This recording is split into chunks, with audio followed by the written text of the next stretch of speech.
بسم اللہ الرحمن الرحیم۔ میرا نام ڈاکٹر فرتاش ہے اور میں بنیادی طور پہ ایک یورولوجسٹ ہوں۔ میں college of physician and surgeons کا فیلو ہوں اور آج جس موضوع پہ میں آپ سے گفتگو کروں گا وہ ہے مثانے کا پتھر۔ مثانہ ہوتا کیا ہے؟ ہماری دونوں طرف، یہ جہاں میں ہاتھ رکھ رہا ہوں، گردے ہیں۔ گردے سے نلکیاں نیچے آتی ہیں اور وہ ایک تھیلی میں پیشاب جمع کرتی ہیں۔ دونوں طرف کے گردے پیشاب بناتے ہیں اور وہ ان ٹیوبز کے ذریعے تھیلی میں ڈال دیتے ہیں۔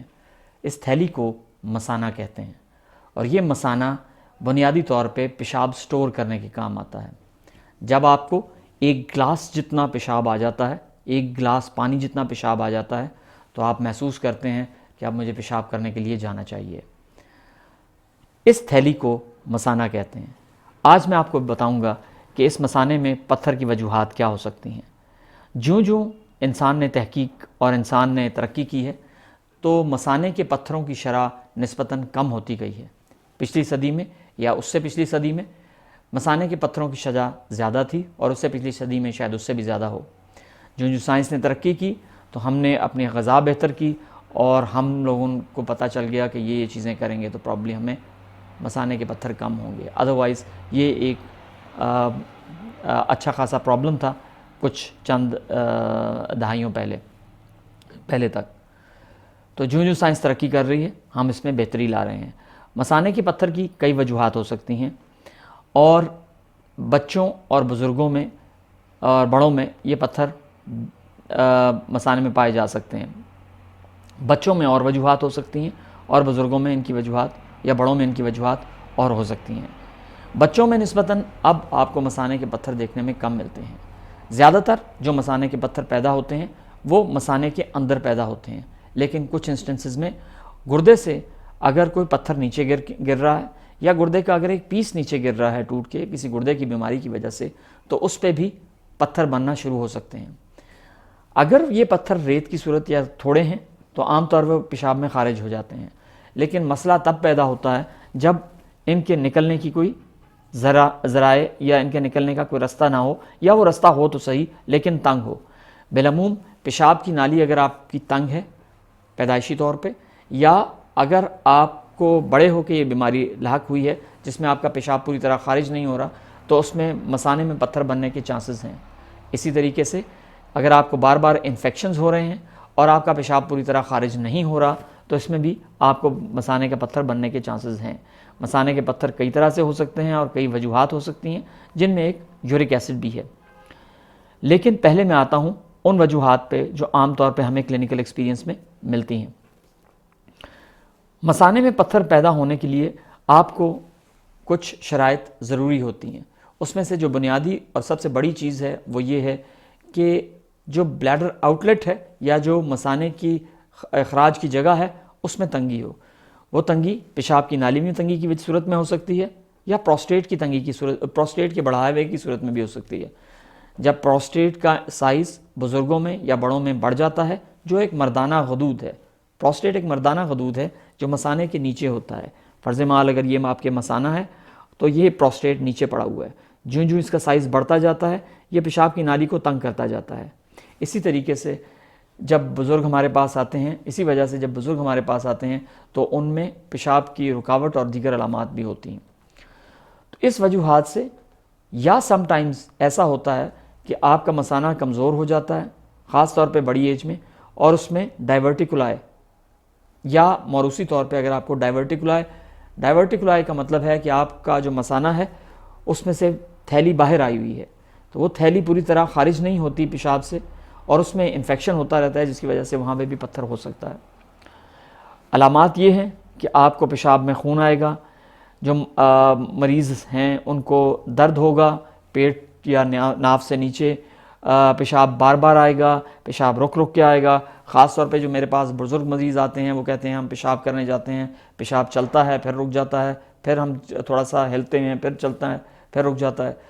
تو یہ وہ علامات ہیں جو ہمیں اس کی طرف اشارہ دیتی ہیں کہ شاید ان کو پیشاب کا رکاوٹ ہو سکے۔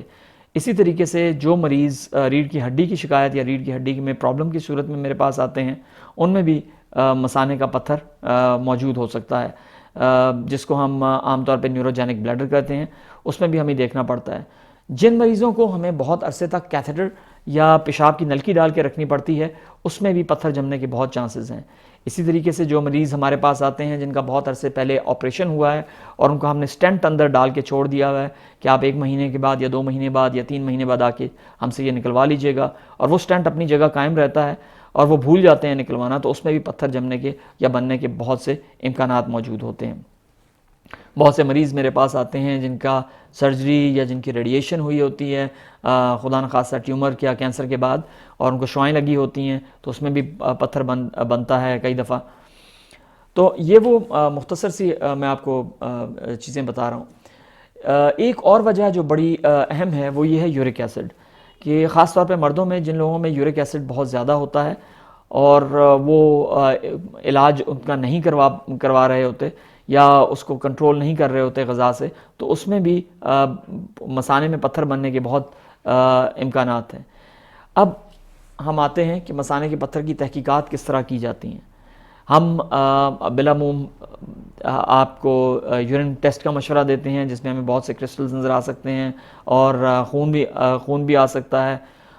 اس کے علاوہ ہمیں آپ کا الٹرا ساؤنڈ کرنا پڑتا ہے، اس کے بعد ہمیں آپ کا خون میں یورک ایسڈ بھی کئی دفعہ چیک کرنا پڑتا ہے، آپ کے گردوں کے انالیسس سم ٹائمز کرنا پڑتے ہیں۔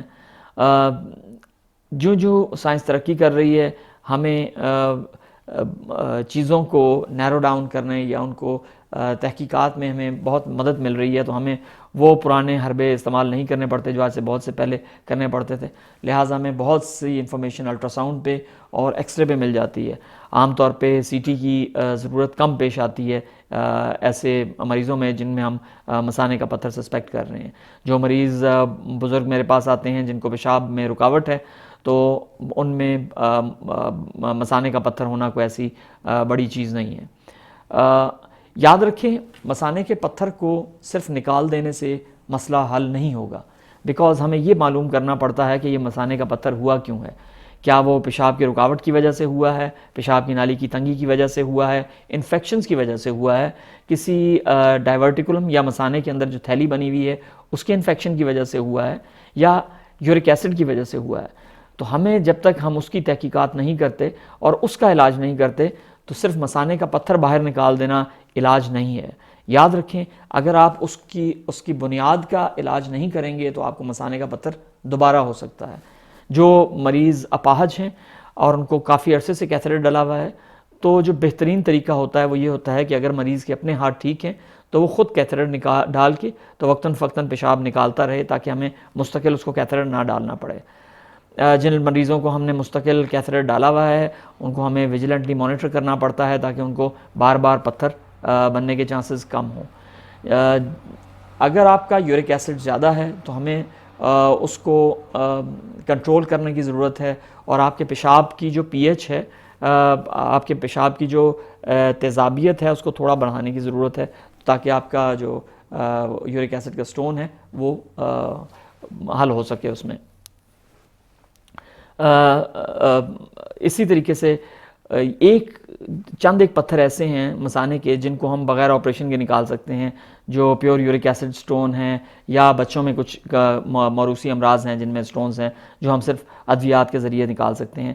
باقی جو جتنے پتھر ہیں ان کے لیے ہمیں سرجیکل اپروچ کی ضرورت ہوتی ہے، لیکن جس طرح میں نے بتایا یہ ایک جامع اپروچ ہے۔ اس میں آپ یہ نہیں کر سکتے کہ ہم نے صرف پتھر نکال دیا تو اس کا علاج ہو گیا، نہیں۔ پتھر آپ کی علامات کو تو وقتی طور پہ بہتر کر دے گا، لیکن اگر آپ نے وجہ کا علاج نہیں کیا تو پتھر ہونا دوبارہ کوئی ایسی بڑی چیز نہیں ہے۔ لہٰذا ہمیں اگر پروسٹیٹ بڑا ہوا ہے تو پروسٹیٹ کو کیا سرجری کرنی پڑتی ہے، اگر آپ کو پیشاب کی نالی میں کوئی رکاوٹ ہے تو ہمیں اس کا علاج کرنا پڑتا ہے، اگر آپ کے مثانے میں کوئی تھیلی بنی ہوئی ہے تو ہمیں اس کا علاج کرنا پڑتا ہے، اور اگر آپ کے گردوں میں کوئی ایشو ہے تو ہمیں اس کو ایڈریس کرنا پڑتا ہے۔ آج کل جو ماڈرن اپروچز ہیں سٹون نکالنے کی وہ ہمارے پاس بہت زیادہ ہیں، تو ہمیں پورا چیرا نہیں دینا پڑتا، ہم پیشاب کی نالی کے ذریعے جا کے پتھر توڑ کے تو اس کو ایکسٹریکٹ کر کے باہر لا سکتے ہیں۔ ہمارے پاس بہت سے ماڈرن اپروچز ہیں جس کے ذریعے ہم مریض کو کم سے کم تکلیف دے کے اور اس کو میکسیمم بینیفٹ دے سکتے ہیں۔ یہ چیزیں آپ کو ذہن میں رکھنی ہیں، اور ان چیزوں کو ذہن میں رکھ کے ہم مریض کی تشخیص اور علاج کرتے ہیں۔ آپ کا بہت بہت شکریہ. مزید معلوماتی ویڈیوز کے لیے میرا چینل دیکھتے رہیے گا اور سبسکرائب کیجیے گا. اللہ حافظ.